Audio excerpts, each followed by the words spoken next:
बेटा अभी हमने पढ़ा आई के बारे में, स्ट्रक्चर ऑफ आई पढ़ा हमने पूरा, है ना, उसका फंक्शन पढ़ा, कैसे वर्क करती है, डिफरेंट टर्म्स उससे रिलेटेड हमने डिफाइन की। अब हम बात करेंगे डिफेक्ट्स ऑफ विजन, क्योंकि आई है ये प्रकृति का उपहार है, अपने पास आप सब कुछ देख पाते हैं, लेकिन क्या होता है समय के साथ चीजें बदलती भी है, शरीर है अपना, कई तरह की चीजें आती, कभी फीवर आ गया, कभी खांसी हो गई, जुकाम हो गया, ऐसे आई भी है, इसमें भी कई बार वेरिएशन आता है। और आज की जनरेशन में तो देखिए छोटे छोटे से बच्चे KG1 KG2 में पढ़ रहे हैं और उनको स्पेक्ट लग जाते हैं।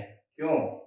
क्योंकि मम्मी पापा अपने काम में बिजी होते हैं, उनको भी एक मोबाइल थमा देते हैं, स्क्रीन टाइम के कारण उनकी आई पे आई साइट वैसे ही वीक होना शुरू हो गई। कितनी छोटी उम्र में चश्मे लगने लगे हैं, जो बच्चे इतना ज्यादा मोबाइल, कंप्यूटर, लैपटॉप यूज कर रहे हैं, है ना, इस कारण से क्या हो रहा है, स्क्रीन टाइम बढ़ गया तो कहीं ना कहीं अफेक्ट तो होगी चीजें, शरीर है बेटा, मशीन है, ये भी तो शरीर भी तो एक मशीन है, नेचुरल मशीन। तो हम बात कर रहे हैं डिफेक्ट्स ऑफ विजन। तो डिफेक्ट्स ऑफ विजन क्या होते हैं ना, कि आई से रिलेटेड क्या क्या डिफेक्ट्स होते हैं।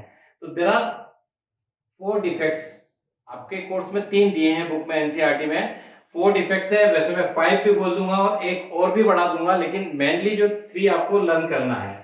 नॉलेज के लिए मैं एक्स्ट्रा वाले भी बताऊंगा, लेकिन मेनली जो सिलेबस का पार्ट है वो 3 डिफेक्ट्स हैं।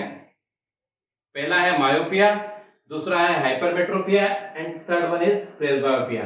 तो हम इनको वन बाय वन डिस्कस करेंगे कि ये डिफेक्ट्स क्या होते हैं और कैसे इनको करेक्ट किया जाता है। तो सबसे पहले हम बात करते हैं मायोपिया, डिफेक्ट्स ऑफ विजन। इसमें सबसे पहला है अपना मायोपिया। मायोपिया को हम नियर साइटेडनेस भी बोलते हैं या शॉर्ट साइटेडनेस भी बोलते हैं, तीनों में से कोई भी नाम आ जाता है, आपको ध्यान रखना है। ये और लिखा है बीच में, myopia, near sightedness, short sightedness, एक ही बात है। तीनों में से कोई भी एक नाम याद रख लो, जैसा याद रह जाए, क्योंकि ये तीनों इसलिए बता रहा हूँ, पेपर में कुछ भी लिख के देते, आपने मायोपिया मायोपिया दिमाग में आपके बैठा हुआ, क्वेश्चन एग्जाम में आ गया और शॉर्ट साइटेडनेस लिख के दे दिया या नियर साइटेडनेस लिख दिया, आप बोले ये क्या है यार, ये चीज तो कहीं पढ़ी नहीं है। पढ़ी है, तो इसीलिए मैं तीनों बता रहा हूँ, ताकि आपको ये दिमाग में रहना ही नहीं चाहिए कि नहीं पढ़ा है। तीनों एक ही बात है, वो कोई भी नाम से आपको पूछना, इन तीनों में से आपको यही बताना है। तो व्हाट इज मायोपिया? अब नाम देखिए, शॉर्ट साइटेडनेस या नियर साइटेडनेस।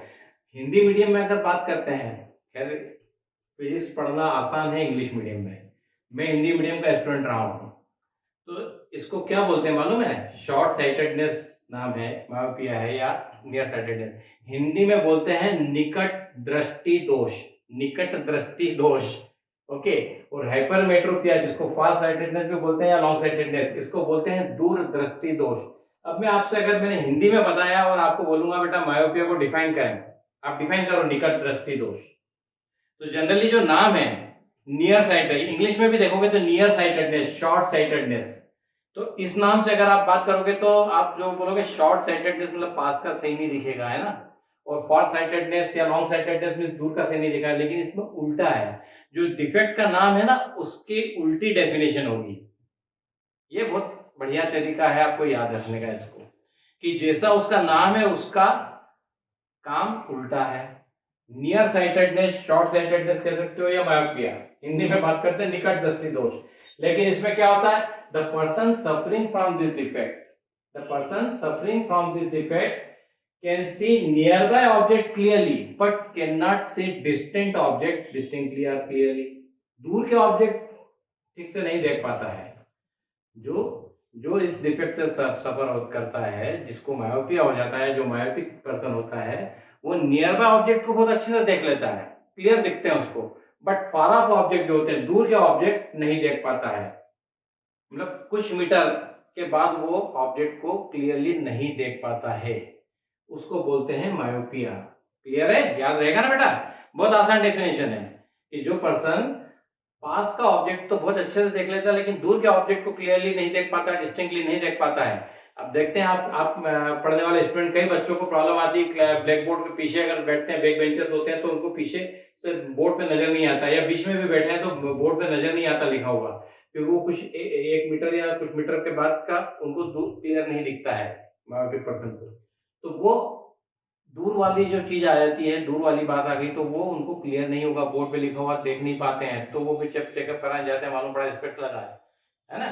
तो क्यों होता है ऐसा, what is the reason for that?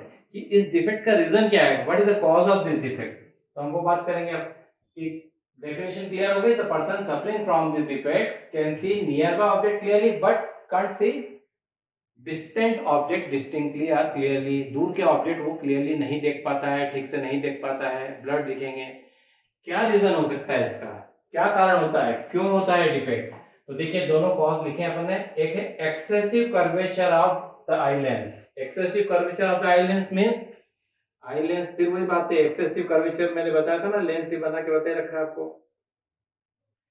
तो जो डिफेक्टिव आई होगी मायोपिक, तो उसमें कर्वेचर ऐसा एक्सेसिव कर्वेचर होगा। एक्सेसिव कर्वेचर होगा तो क्या होगा, decrease in the focal length, मतलब वो फुली रिलैक्स नहीं रह पाती है, सिलियरी मसल्स एकदम रिलैक्स नहीं हो पाती है, एग्जैक्टली रिलैक्स पोजीशन में नहीं होती। तो क्या होता है, कर्वेचर लेंस का बढ़ा रहेगा, प्रेशर एक्सर्ट किया हुआ रहता है, कर्वेचर लेंस का बढ़ गया, लेंस का कर्वेचर बढ़ा मींस फोकल लेंथ कम हो गई, and that's why they can't be in relax position and that's why lens can't be thin and that's why distant object या दूर का ऑब्जेक्ट है वो ठीक से नहीं दिखाई देता है, क्लियर नहीं दिखाई देता है। एक रीजन हुआ। दूसरा रीजन क्या है, elongation of the eye ball. Elongation of the eye ball, eye ball का साइज बढ़ जाता है, means distance between retina and eye lens increases. Elongation से क्या होगा, रेटिना और आई लेंस के बीच का डिस्टेंस बढ़ गया है, एलोंगेशन से मतलब, है ना। तो क्या होता है इस केस में, जो पर्सन मायोपिक होता है, ये दो उसके रीजन है मायोपिक होने के। अब ये दोनों रीजन है, तो इससे होता क्या है, कैसे उसको क्लियर नहीं दिख रहा है। तो देखिए डायग्राम के साथ पूरा थ्योरेटिकली समझेंगे। डायग्राम मैंने बना रखे हैं। एक्चुअल में जो मायोपिक आई होती है उसका फॉर पॉइंट क्या हो जाता है, नियर शिफ्ट हो जाता है। इनफाइनाइट डिस्टेंस तक देख सकते हैं, आसमान में तारे देख रहे हैं रात में, है ना, लेकिन वो तारे कहाँ, यहाँ होंगे तो दिखेंगे भैया। 1 मीटर 2 मीटर से ज्यादा दूर है तारे तो नहीं देख पाते हैं, समझ गए। तो वो जो फॉर पॉइंट है वो नियर बाय शिफ्ट हो जाता है, अगर वो पास होगा तो ही, अदरवाइज वो दूर का नहीं देख सकता। तो ये फॉर पॉइंट जो है वो नियर बाय शिफ्ट हो गया, अगर वो इतनी डिस्टेंस में है तो वो क्लियरली देख पा रहा है, सीधी सी बात, समझ रहे हैं आप। एक तो ये समझ में आना चाहिए आपको कि ये मायोपिक पर फॉर पॉइंट मायोपिक आई कर दिया है मैंने, मतलब जिसको मायोपिया है उसका फॉर पॉइंट कहाँ, यहाँ आ गया, जबकि फॉर पॉइंट होना कहाँ चाहिए, इनफाइनाइट डिस्टेंस तक होता है, तो वो यहाँ आ गया। मतलब फॉर पॉइंट अगर पास में होगा तो उसको क्लियर दिखेगा, लेकिन अगर दूर चला गया, बहुत दूर का है, तो वो नहीं देख पा रहा है। समझ में आया बेटा, वेरी गुड। अब यहाँ पे देखते हैं कि ऐसा कैसे। तो फिर अगर एग्जैक्टली इनफाइनाइट डिस्टेंस पे देखना है, बहुत दूर वाला देखना है, तो क्या होगा, रेज जो आएंगी वो पैरेलल आएंगी, and this rays focused before the retina means image of the object formed before the retina के पहले ही उसकी इमेज बन जाएगी, and that's why that image will be blurred, धुंधली होगी, धुंधली इमेज दिखाई देगी, क्लियर नहीं दिखेगा, धुंधला दिखेगा उसको, है ना। तो वो इमेज कहाँ बनती, रेटिना के पहले बन गई, इसलिए वो प्रॉपरली सिग्नल्स नहीं जाते हैं, क्योंकि प्रॉपर इल्यूमिनेशन सेल्स का होता नहीं है, वो प्रॉपरली एक्टिवेट नहीं होते हैं, ढंग से इलेक्ट्रिक सिग्नल नहीं बनेंगे, और वो इमेज जो होगी वो ब्लर इमेज होगी। तो अब इसको करेक्ट कैसे करते हैं, then how it can be corrected. तो इस डिफेक्ट को कैसे ठीक किया जाता है, this defect can be corrected by using aspects of concave lens. मतलब इस डिफेक्ट को दूर करने के लिए, ठीक करने के लिए कॉन्केव लेंस का चश्मा बनवाना पड़ता है। तो जो बच्चे क्लास में पीछे बैठते हैं और बोर्ड का नजर नहीं आता, तो उन्होंने जो स्पेक्ट बनवाया है उसमें लेंस कौन सा है, देखो फिजिक्स उनके साथ भी है, कॉन्केव लेंस। ओके, आप पूछेंगे सर आपका कौन सा है, मेरे इसमें दोनों है बेटा, ये कॉम्बिनेशन है इसमें, हालांकि आपको नजर नहीं आएगा कॉम्बिनेशन, लेकिन ये आप तो समझते हैं, आज के तो सब बहुत फास्ट जनरेशन है, प्रोग्रेसिव लेंस होता है, उसमें बीच में कट नहीं होता। अदरवाइज जो ओल्ड है, पुराने, अगर आपके ग्रैंडफादर या उनके देखोगे पुराने लोगों के चश्मे, तो कट वाले होते हैं, बीच में कट लगा रहता है, तो दो लेंस का जॉइंट होता है। लेकिन आजकल टेक्निक चेंज हो गई, तो वो आपको कट कहीं नहीं मिलेगा, कहीं जॉइंट नहीं मिलेगा, दोनों को कंबाइन करके बना दिया जाता है।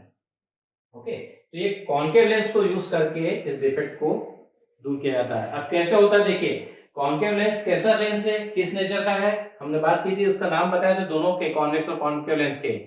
कॉन्केव लेंस है डाइवर्जिंग लेंस।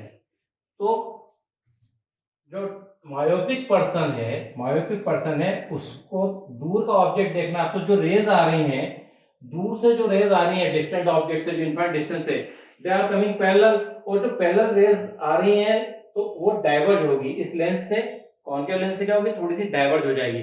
वो डाइवर्ज होगी तो हम डाइवर्ज जो रेज हो रही है उनको पीछे की तरफ अगर अपन बढ़ाते हैं, एक्सटेंड करते हैं, तो वो जो पावर पॉइंट जो उसका पास में शिफ्ट हो गया वहां से आती हुई लगती है, appears to come from power point O which is shifted closer to the myopic आई।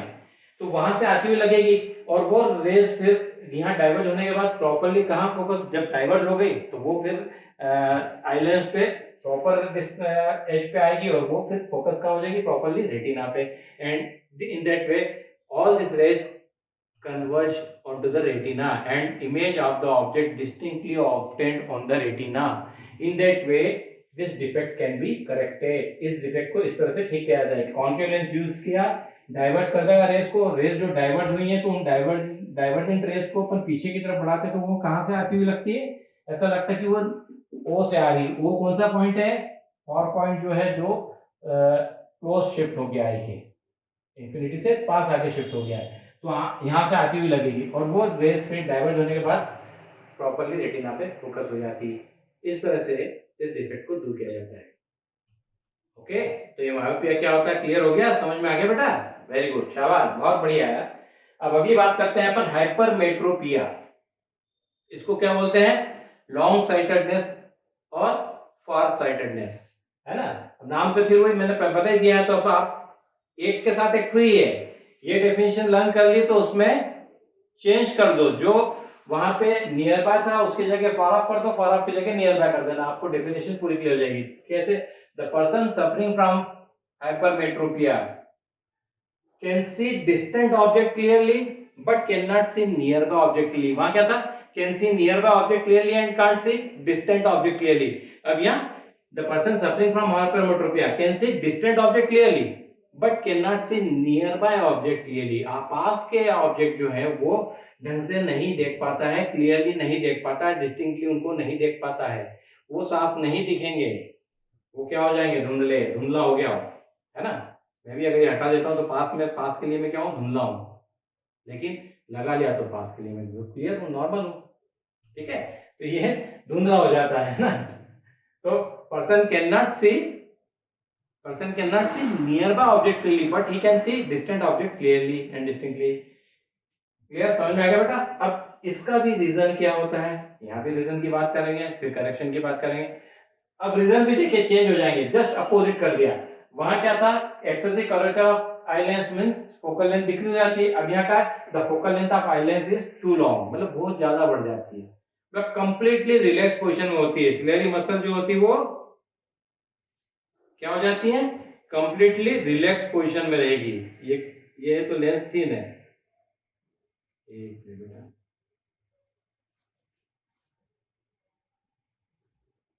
ये कंप्लीटली रिलैक्स पोजीशन में, तो लेंस काफी ज्यादा थिन हो गया, और थिन रहेगा तो क्या होगा, उसकी फोकल लेंथ बहुत ज्यादा हो जाएगी।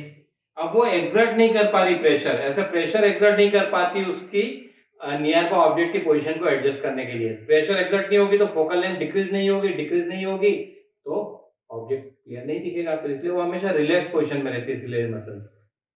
ओके, तो और दूसरा रीजन क्या है, the eyeball become too small.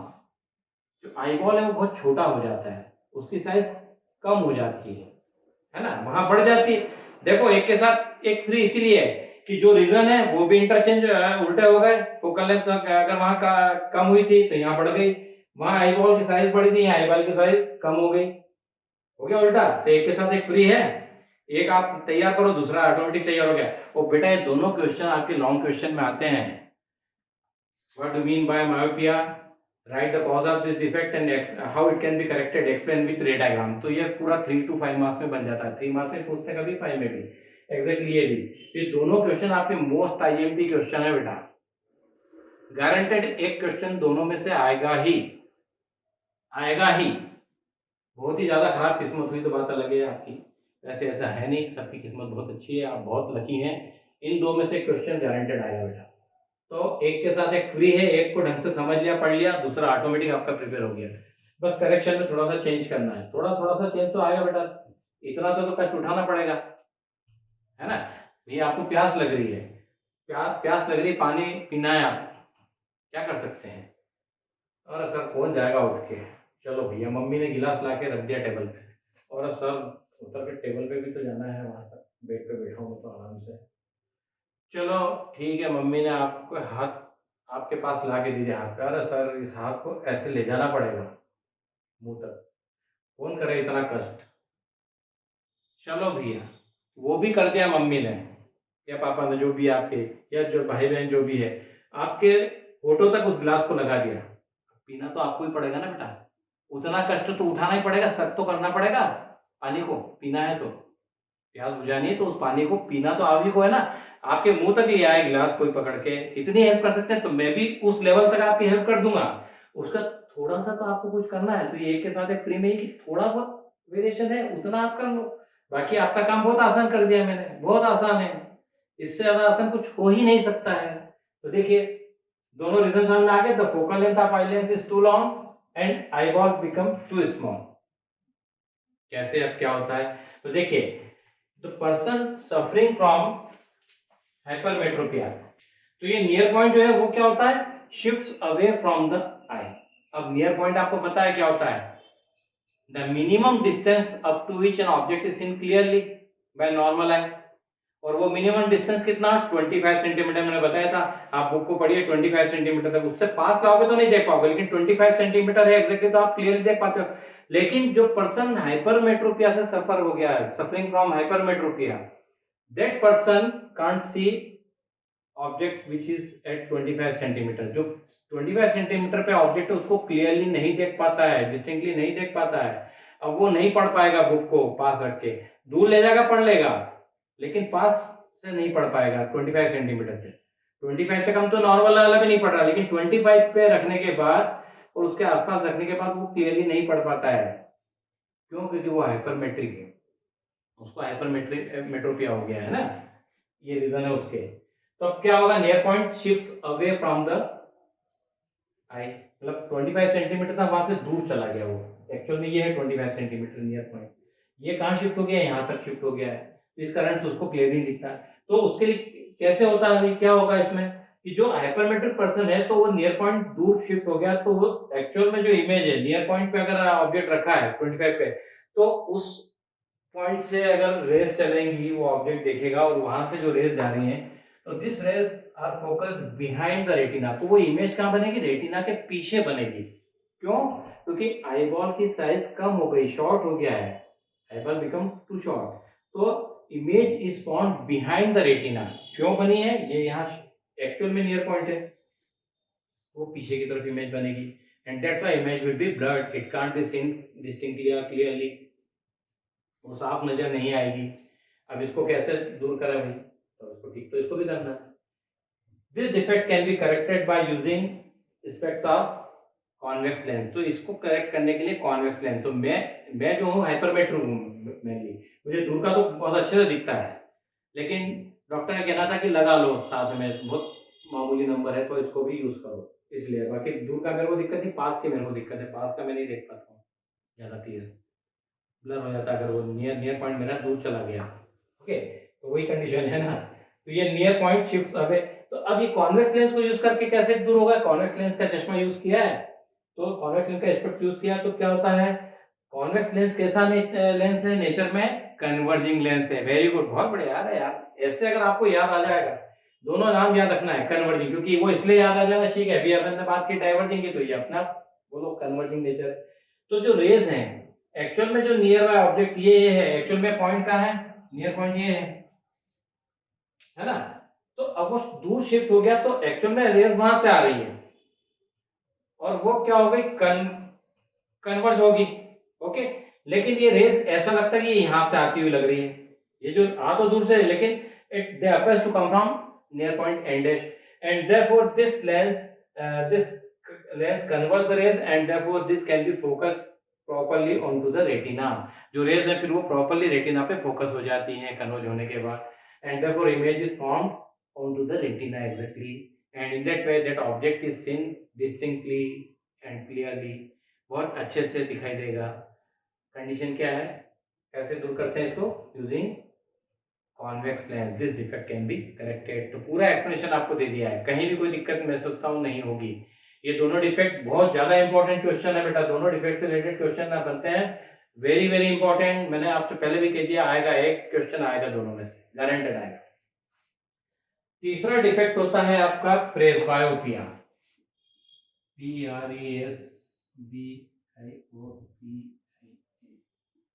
Presbyopia. ये प्रेसबायोपिया एक्चुअल में क्या डिफेक्ट है? ये भी एक डिफेक्ट है, defect of vision.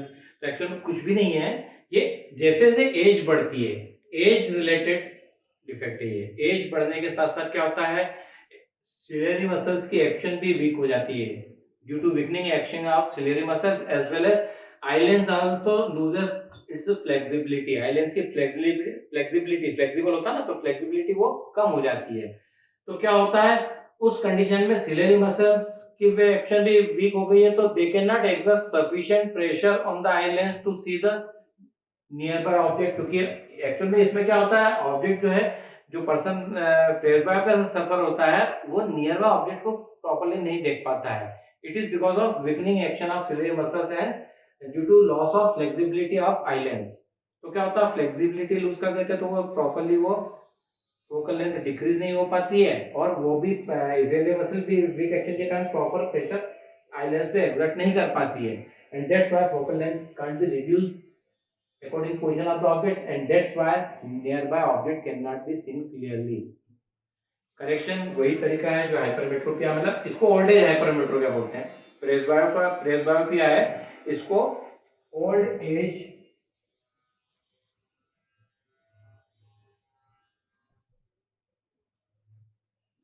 As hypermetropia भी बोलते हैं, है ना। और कभी कभी क्या होता है, दोनों टाइप का है। अभी देखो आपके सामने एग्जांपल है, तो ये कभी कभी क्या होता है, क्योंकि आई लेंस अपनी फ्लेक्सिबिलिटी लूज कर देता है और सिलेरी मसल जो होती है उनकी एक्शन वीक हो जाती है। इस कारण से क्या होता है कि दोनों तरह के डिफेक्ट हो जाते हैं, क्योंकि प्रॉपर्ली वो ना तो दूर के ऑब्जेक्ट के लिए वो फ्लेक्सिबल हो पा रहा है, ना पास के लिए सिलेरी मसल ना फुली रिलैक्स हो पा रही, ना प्रॉपर एक्सर्ट कर पा रही प्रेशर। तो दोनों टाइप के डिफेक्ट भी एक साथ हो जाते हैं, कि दूर का भी बहुत दूर का नहीं दिख रहा है, बिल्कुल नजदीक वाला नहीं दिख रहा है। तो उस केस में क्या होता है, बाइफोकल लेंस यूज होता है, बाइफोकल। तो अभी मैं आपसे बात कर रहा था कि अगर आप अपने घर में देखेंगे तो जो ग्रैंडफादर वगैरह उनके पास ऐसा चश्मा हो सकता है कि ये ऐसे कट लगे होते हैं, तो नीचे वाला हिस्सा नियर बाय के लिए होता है, पास का ऑब्जेक्ट देखने के लिए कॉन्वेक्स लेंस, और ये कॉन्केव लेंस दूर का ऑब्जेक्ट के लिए, ठीक है। लेकिन आजकल क्या है, प्रोग्रेसिव लेंस बोलते हैं, तो उसमें ये कट नहीं होता, पूरा एक जैसे लेंस आ जाता है, इसमें कोई कट नहीं मिलेगा। तो वो ऑटोमेटिक आप आई को नीचे ऐसे करेंगे तो नियर बाय देख पाते हैं, दूर का देखना तो ऊपर वाले पार्ट से देखो, इसमें कोई कट कहीं जॉइंट कुछ नहीं होता है। तो प्रोग्रेसिव पहले ऐसे बनते थे कि दोनों टाइप के लेंस को जॉइंट करते थे, लेकिन वो कट ऐसा दिखता था अपने, है ना। तो ये प्रेसबायोपिया के लिए हो गया ना, बट इस प्रेसबायोपिया समझ में आ गया। अल्टीमेटली हाइपरमेट्रोपिया ही है, ओल्ड एज हाइपरमेट्रोपिया बोलते हैं, करेक्शन भी हुई है, सब कुछ हुई है। लेकिन कभी कभी दोनों टाइप के डिफेक्ट एक साथ हो जाते हैं, तो वो उसको बाइफोकल लेंस, इसको बोलते हैं बाइफोकल लेंस यूज किया है, उससे करेक्ट करते हैं, तो दोनों तरह के लेंस यूज हो जाते हैं, ठीक है। तो ये तीनों डिफेक्ट आपके आई से रिलेटेड हो गए हैं, और बहुत अच्छे से आपको क्लियर हुए होंगे। अब एक डिफेक्ट होता है ओल्ड एज में आता है, ये मैंने लिख रखा है यहाँ पे, कैटरेक्ट, हिंदी में बोलते हैं मोतियाबिंद, है ना। सुना होगा आपने नाम, आपने घरों में बड़े बुजुर्गों को कई बार होता है कि मोतियाबिंद हो गया, ऑपरेशन करवाना पड़ेगा, है ना, बोलते हैं ना सर। तो कैटरेक्ट सर्जरी बोलते हैं। तो ये क्या होता है, lens become milky and cloudy, जैसे जैसे एज बढ़ती है, ओल्ड एज के साथ क्या होता है, लेंस जो है वो मिल्की और क्लाउडी हो जाता है ना। And this causes partly or complete loss of vision. तो इस कारण से अगर वो क्लाउडी हो गया, अगर आपने समय से ध्यान नहीं दिया, डॉक्टर चेकअप नहीं करवाया, आपको दिक्कत आ रही है लेकिन आप आलस कर रहे हैं, दिखा देंगे। ओल्ड एज में होती है जनरली प्रॉब्लम, एज के साथ, एज रिलेटेड प्रॉब्लम है। तो अगर आपने प्रॉपर्ली केयर नहीं किया तो पार्टली और कंप्लीटली विजन का लॉस हो जाता है। अगर आप समय से उसको चेकअप करवा के और पता करें कि हाँ आपका हो गया, तो डॉक्टर भी देखता है कि अभी स्टार्ट हुआ है, प्राइमरी स्टेज में है, थोड़ा इसको बढ़ने दो, ऐसा टाइम देते हैं। फिर वो, और एक टाइम के बाद फिर वो उसकी सर्जरी करते हैं, कैटरेक्ट सर्जरी हो जाती है। उस सर्जरी से आपको फिर वो उसको दूर करके एक लेंस डाल देता है में, आपका प्रॉब्लम सॉल्व हो जाता है, फिर क्लियर दिखने लगता है। तो ओल्ड एज में जनरली ये प्रॉब्लम होती है। ओके, तो दिस इज एक्स्ट्रा डिफेक्ट, हालांकि मालूम होना चाहिए अपने को। दो और बात करते हैं अपन। सिलेबस का पार्ट अपना हो चुका है बेटा, है ना, सिलेबस का पार्ट हो गया है। अब जो बता रहा हूँ वो जस्ट नॉलेज के लिए, अगर आपको समझना है बस, वो एग्जाम के लिए आपके लिए कोई जरूरत नहीं है उसकी, कुछ क्वेश्चन नहीं आता उस पर, केवल आपकी जानकारी के लिए क्लियर होना चाहिए आपको कि क्या होता है। एस्टिग्मेटिज्म एक डिफेक्ट होता है, एस्टिग्मेटिज्म। एस्टिग्मेटिज्म में क्या होता है, ऐसी बहुत सारी लाइंस बना दो हम।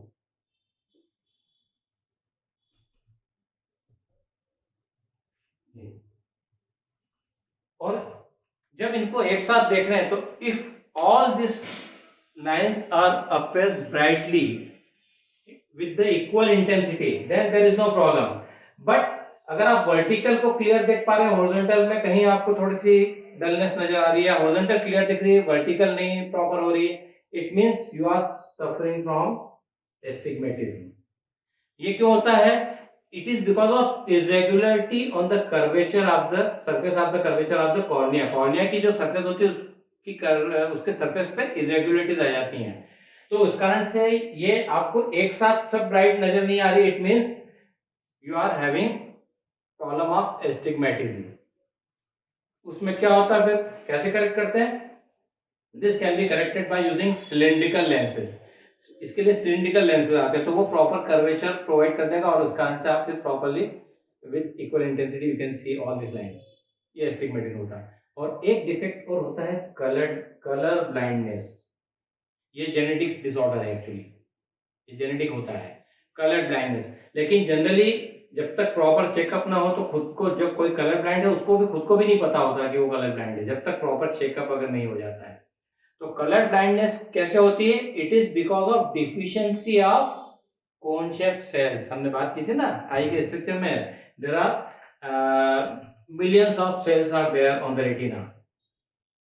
नंबर भी बताया था, 10 मिलियन कोन शेप सेल्स होते हैं जो कलर सेंसिटिव होते हैं and 100 million rod shape cells होते हैं। तो जो कोन शेप सेल्स होते हैं कलर सेंसिटिव होते हैं, और वहीं इसी की डिफिशियंसी, कोन शेप सेल्स की ही डिफिशियंसी अगर आपकी आई में है, then you are suffering from colour blindness. वो पर्टिकुलर कलर्स के लिए होती है कि कोई सपोज कोई पर्सन है, उसको रेड और ग्रीन कलर के लिए वो जो पिगमेंट या सेल्स उसके कॉन्सेप्ट सेल्स वहां नहीं है रेटिना में, तो वो कभी भी उनको आइडेंटिफाई नहीं कर पाएगा उन दोनों कलर को। रेड ग्रीन के सेल्स है ही नहीं, सेल ही नहीं है, तो वो कलर ब्लाइंड है उसके लिए। और सबसे बड़ा प्रॉब्लम कहाँ है? इस डिफेक्ट का कोई क्योर नहीं है, ये कभी भी ठीक नहीं होता है। जो कलर ब्लाइंड है वो कलर ब्लाइंड रहना ही है, इसकी कोई क्योर नहीं है। आज तक अभी तक तो इसका कोई इलाज नहीं हुआ है। Is it clear? तो ये एक्स्ट्रा इंफॉर्मेशन के लिए था, है ना? तो ठीक है, this is about defects of vision. Yes students, अभी हमने डिस्कस किए थे defects of vision of I and how this can be corrected. अब इन्हीं डिफेक्ट से रिलेटेड 2-3 न्यूमेरिकल प्रॉब्लम भी हम ले लेते हैं, ताकि आपको ये, अगर इस पे क्वेश्चन आते हैं, कई बार ये न्यूमेरिकल्स आ जाते हैं पावर कैलकुलेट करने के लिए, है ना, जो करेक्शन के लिए जो पावर की रिक्वायरमेंट है डिफेक्ट को, तो what should be the power of the lens required to correct such and such defect, whether it is myopia hypermetropia. तो उससे रिलेटेड हमने 2-3 प्रॉब्लम दिए है ना, ये मैं सॉल्व कर देता हूँ, फिर हम बढ़ेंगे अगले टॉपिक पे। तो देखिए सबसे पहली प्रॉब्लम है, calculate the power of the eye lens. Calculate the power of the eye lens of the normal eye when it is focused at its, यहां तक तो क्वेश्चन आ गया। अब उसके दो पार्ट हैं, when it is focused at its far point, far point क्या है? इंफिनिटी। एंड नंबर 2 है near point 20 centimetre from the eye, assume the distance of the retina from the eye lens to be 2.5 centimetre. ये condition दी है। Question को ध्यान से पढ़िए। देखिए बेटा, ये जो क्वेश्चन मैंने लिया है ये डिफेक्ट से रिलेटेड नहीं है। नॉर्मल आई के केस में, नॉर्मल आई के केस में आई लेंस की पावर क्या होगी फार पॉइंट के लिए और नियर पॉइंट के लिए। ओके, तो वो लेंस, आई लेंस की पावर कितनी होनी चाहिए वो कैलकुलेट हमें करना है। क्लियर है? तो पहले कंडीशन लेते हैं अपन फार पॉइंट वाली। ओके, तो फार पॉइंट के लिए क्या होगा? डिस्टेंस उसने दिया है इंफिनिटी, और यहाँ पे क्वेश्चन लिखा है assume the distance of the retina from the eye lens to be 25 centimetre. तो नॉर्मल आई में अगर अपन बात करते हैं जिसमें कोई डिफेक्ट नहीं है, तो फार पॉइंट इनफाइनाइट पे है, फार पॉइंट इनफाइनाइट पे means object is eight infinite distance, और ऑब्जेक्ट अगर इन्फिनिटी पे है तो कॉन्वेक्स लेंस से जब रे रिफ्लेक्ट होगी तो इमेज कहाँ बनती है? हमने डिफरेंट कंडीशन पढ़ी है ना, position, size and nature of the image found by convex lens. तो यहाँ पे वो कंडीशन एप्लीकेबल होती है पहली वाली, when object is at infinity then image is found at, yes बोलो बोलो, यस यस बोलो बोलो, बताओ बताओ, कहाँ बनेगी? यस वेरी गुड, फोकस पे। When object is at infinity then image is found at focus, okay. और इमेज फोकस पे बनती मींस यहाँ पे नॉर्मल अगर आई है तो इमेज कहाँ बनती है? रेटिना पे। तो रेटिना का डिस्टेंस आई लेंस से दिया हुआ आपको क्वेश्चन में, assume the distance of the retina from the eye lens to be 2.5 centimetre. तो ये क्या है? Image distance. अगर आप फॉर्मूले की बात करते हैं तो u क्या है? इंफिनिटी है आपके लिए, minus infinity, doesn't matter. v कितना हो गया आपके लिए? प्लस 2.5 सेंटीमीटर होगा। f आपको कैलकुलेट कर लेना है, यहाँ पे फोकल लेंथ कैलकुलेट कर लीजिए। तो आप यहाँ पे फोकल लेंथ निकालेंगे, then you can determine the power. तो देखिए अगर आप लेंस फार्मूला यूज करते हैं 1/v minus 1/u is equal to 1/f, तो ये तो क्या हो जाएगा 1/2.5 माइनस 1/ माइनस माइनस प्लस भी कर दो इंफिनिटी, तो ये तो 0 हो जाएगा 1/f। तो अल्टीमेटली क्या हो गया? 1/f इज इक्वल टू क्या हो जाएगा? 1/2.5। इसको हटाया एक डेसिमल को, तो यहाँ कितना एक 0 लग गया है, ओके। ये 2.5 सेंटीमीटर है, ओके। तो ये कितना हो जाएगा? समझ गए बेटा? ये 2.5 centimetre, f is equal to क्या होगा? 25/10 सेंटीमीटर। अब पावर के लिए फार्मूला क्या है? P इज इक्वल टू, अगर फोकल लेंथ सेंटीमीटर में दिए तो मैंने आपको कंडीशन बताई थी पावर के लिए फार्मूले की, ऐसा यूनिट के लिए फार्मूला तो 1/f है P के लिए। लेकिन अगर सेंटीमीटर में दिए तो या तो आप उसको मीटर में कन्वर्ट कर लेंगे तो P is equal to 1/f से कैलकुलेट कर लो, otherwise 100/f। Yes very good, 100/f। तो P इज इक्वल टू क्या हो जाएगा? 100/f, okay. तो ये 100/f है, तो आप 100/f की वैल्यू कितनी है? 25/10। तो अल्टीमेटली 1000/25 कितना हो गया है? 40 dioptre. Means P is equal to 40 diopter. That is the power of the eye lens for the far point for a normal and healthy eye. अब सेकंड केस लेते हैं, नियर पॉइंट के केस में। Near point क्या है आपका? 25 centimetre from the eye. Assume the distance of the retina from the eye lens to be 2.5 centimetre. Means यहाँ भी क्या हो जाएगा? इमेज डिस्टेंस u यहाँ पे क्या हो जाएगा? -25 सेंटीमीटर, क्योंकि ऑब्जेक्ट तो सामने है ना, नियर पॉइंट। तो यहाँ इमेज डिस्टेंस इंफिनिटी की जगह अब क्या हो गया? नियर पॉइंट 25 सेंटीमीटर, तो -25 सेंटीमीटर। v कितना आ गया आपका? 2.5 सेंटीमीटर। f फिर क्वेश्चन मार्क कर दीजिए, फिर वही formula 1/v minus 1/u is equal to 1/f। 1/v कितना है? 2.5 minus -25 is equal to 1/f।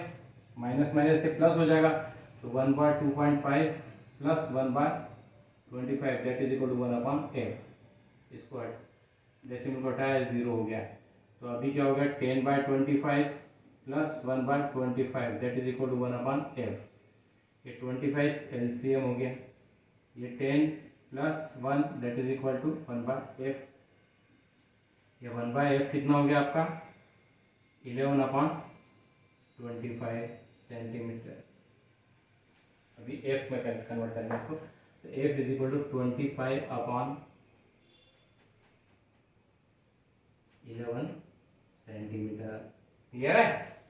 आगे बेटा अब p निकालते हैं, तो p इज इक्वल टू क्या हो जाएगा इसमें? p is equal to 1/f metre के लिए। लेकिन सेंटीमीटर में तो क्या लिख देंगे? मैं 100/f लिख दूं इसको।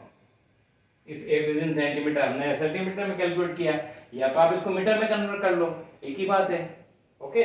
तो p is equal to 100 upon 25 upon 11 और P is equal to 100 into 11, ये क्रॉस मल्टीप्लाई होकर ऊपर चला जाएगा 25 4 सार 100, तो P इज इक्वल टू कितना हो गया 44 dioptre. This is the power of eye lens for near point in case of normal and healthy I. तो ये नॉर्मल आई के केस में ये डिफेक्ट नहीं थे, विदाउट डिफेक्ट आई लेंस की पावर कैलकुलेट की हमने। नॉर्मल आई की पावर फार पॉइंट और नियर पॉइंट के लिए कितनी होनी चाहिए आई लेंस की पावर, तो ये आ गई 44 और 40 डायोप्टर। ओके, नियर पॉइंट के केस में 44 डायोप्टर है, फार पॉइंट के केस में 40 डायोप्टर है। अब अगला क्वेश्चन लेते हैं। अब एक क्वेश्चन है आपका मायोपिया से रिलेटेड, दूसरा है हाइपरमेट्रोपिया से। मायोपिया में क्या कंडीशन है, the far point of a myopic eye is 80 centimetre. Far point of a myopic eye is 80 centimetre in front of the eye, eye के सामने। Okay, what is the power of the lens required to enable him to see very distant object clearly.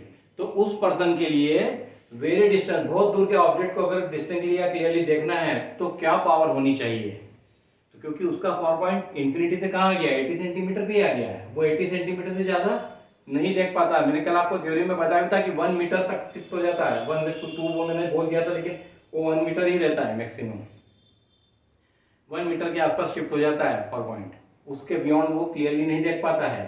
तो यहाँ पे क्या condition थी, 80 centimetre उसका far point है और उसको देखना है इनफाइनाइट तक, तो पावर क्या होनी चाहिए लेंस की, है ना।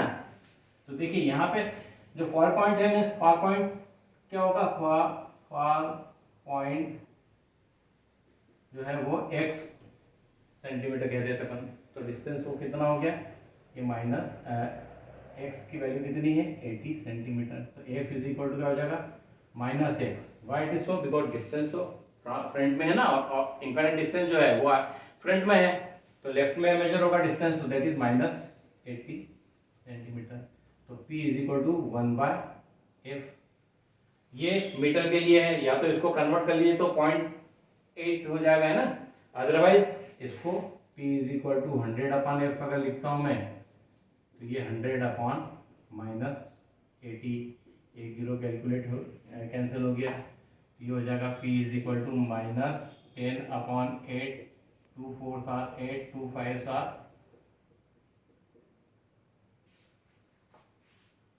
10, है ना। तो P is equal to minus 5/4, इसको फिर डिवाइड किए तो 4 1 4, क्या बचा 1 डिवाइड करने पे, फिर 0 लगेगा तो 4 2 8, 4 2 8, 2 नहीं 2s आर, ओके, फिर 2 बचा 4 5 7, ये 1 माइनस 1.5 डायोप्टर इसकी पावर होगी। Is it clear, got it, very good, बहुत बढ़िया यार, क्या बात है यार। जस्ट बेटा अगला सवाल है हमारा हाइपरमेट्रोपिया से रिलेटेड। ओके, हाइपरमेट्रोपिया से रिलेटेड अगला क्वेश्चन है। क्या क्वेश्चन है, a man can not see object closer than 1 metre from the eye clearly, what is the power of the corrective lens he should use, है ना। तो 1 metre से closure अगर कोई ऑब्जेक्ट रखा तो वो नहीं देख पा रहा है, समझ गए बेटा, क्योंकि हाइपरमेट्रोपिया मींस क्या है, पास का ऑब्जेक्ट नहीं देख पाता है। वो क्यों नहीं होता है, क्योंकि नियर पॉइंट दूर शिफ्ट हो जाता है, उसका नियर पॉइंट 1 मीटर पे शिफ्ट हो गया है, नियर पॉइंट होता क्या है 25 सेंटीमीटर, वो शिफ्ट हो गया 1 मीटर, 1 मीटर से क्लोजर वो नहीं देख पाता, 1 मीटर या उसके बियॉन्ड ही देख पा रहा है। तो उस पर्सन को उसके डिफेक्ट ऑफ विजन को करेक्ट करने के लिए किस पावर का लेंस उसे यूज करना है। तो देखिए यहाँ पे ये इमेज डिस्टेंस हो गया, लेकिन ये दोनों लेफ्ट साइड में मेजरमेंट होंगे, तो u तो कितना हो जाएगा नॉर्मल वैल्यू से minus 25 centimetre, v is equal to minus 1 metre, इसको सेंटीमीटर में कन्वर्ट कर लीजिए तो माइनस 100 सेंटीमीटर, f हम कैलकुलेट कर लेते हैं। ओके, तो 1/v minus 1/u is equal to 1/f। Okay, तो ये हो जाएगा माइनस 1/100, 1/-100 एक ही बात है, minus 1/-25 is equal to 1/f, अब minus 1/100 plus 1/25 is equal to 1/f, 1 by F is equal to, मैं लिख देता हूँ 1 बाय 25 माइनस 1 बाय 100। ओके, अभी 100 एलसीएम ले लेते हैं हम। 100 एलसीएम लिया तो क्या होगा, ये 25 4 आर 100, तो 4 माइनस 1 3 अपॉन 100, ये 1 अपॉन एफ की value 1 upon F is equal to 3 upon 100, so F is equal to क्या हो जाएगा 100 बाय 3 सेंटीमीटर। अब पी वही कंडीशन आएगी आपको, सेंटीमीटर में है तो आप सेंटीमीटर वाला फार्मूला यूज कर लीजिए 100 बाय एफ, या इसको कन्वर्ट कर दीजिए तो 1 बाय 3 कर दीजिए, एक ही बात है, आपको जो कन्वीनियंट लगता है बेटा। 100 अपॉन एफ यूज करता हूँ मैं पी, तो P is equal to 100 upon 100 by 3 और 100 इंटू 3 अपॉन 100, ये कैंसिल हो गया। फाइनली 3 डायोप्टर, और P is equal to 3 diopter. This is the power of the lens required to correct hypermetropia for a person having near point which is shift up to 1 meter.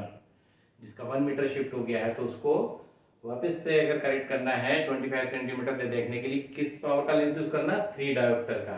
ठीक है, तो ये different sums हो गए अपने, एक normal आई के लिए हमने ले लिया, एक मायोपिया और एक हाइपरमेट्रोपिया से ले लिया। ठीक है, तो ये न्यूमेरिकल बेटा आते हैं, इसलिए प्रैक्टिस कर लीजिएगा और आप कर लेंगे क्योंकि बहुत आसान है। ठीक है, क्योंकि सारे बच्चे बहुत हमारे एनर्जेटिक है, समझदार है यार, सब कर लोगे तुम।